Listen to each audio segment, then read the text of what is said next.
siya, binuksan niya. Tapos ako, gusto ko rin naman buksan, natakot lang ako. So, yung iba siguro na-retain, yung iba, kasi parang lahat naman nagagawa na ngayon. So, parang hindi na rin nasusunod yung mga values, gano'n. Pero syempre, alam naman yun ng tao. Now to pull the plug. These special interest groups are nothing more than corporate thugs. Let's end the war on greed. The people have agreed. These special interest groups have kept these laws with bribery. I'm gonna smoke some weed. Only got $20 in my pocket.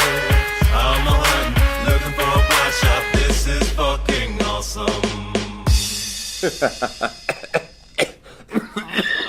Is that your grandma's pipe?